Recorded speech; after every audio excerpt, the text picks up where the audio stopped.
you want to hear something really funny? Yeah. I can sound like a duck. Okay, yeah, let's do that. Okay. It's pretty good, huh? That was really I grew up in a Christian home. Me and my family were really close. My mom was a worship leader for 11 years, and so that's kind of where I found my voice and where I found my love for Jesus in worship. And my childhood was really great. I grew up having everything I really needed or wanted, and never really experiencing anything super traumatic. But when I was a senior, we found out that my dad was having an affair on my mom, and so that kind of rocked my whole family's world and what we knew of being so close and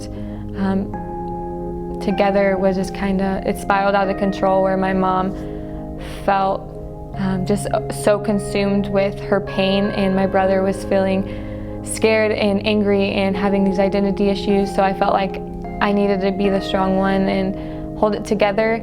My plan was to, right out of high school, to go to Sandy Christian, but unfortunately I wasn't able to go for that first year because of the divorce.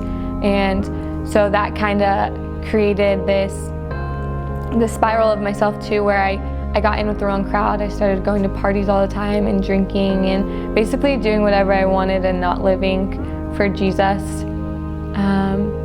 And so at the end of that year, I had been really wrestling with God that, like, I know that I'm not living the life that He's created me to live, and I want to get out, but in this town, I'm just stuck. I can't do it alone.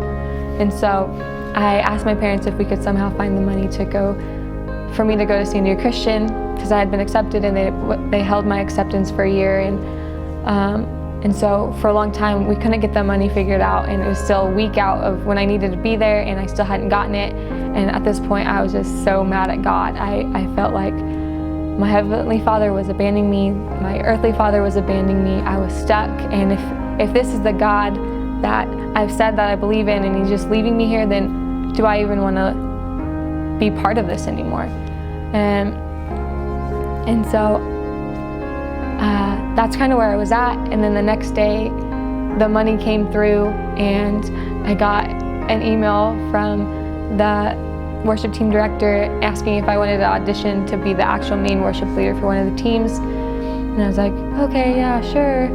So I came and I auditioned, and I remember praying, God, would you please not let me get this? I have been living this year all for myself. I don't deserve to be leading my peers in this intimate thing, and I just can't do it. And I prayed it, and the next day I got it, and that was the start of the Lord just totally pouring favor on me and loving me and showing me how He speaks to me and putting passions in my heart that I didn't know I had. And I mean, throughout the past few years, it's been really hard, and I've lost a lot of friends, I've lost relationships, but God's still good, and He's still showing me so many things through it. My name's Ellisha Mystory. I graduate in 2 weeks, and this is my story.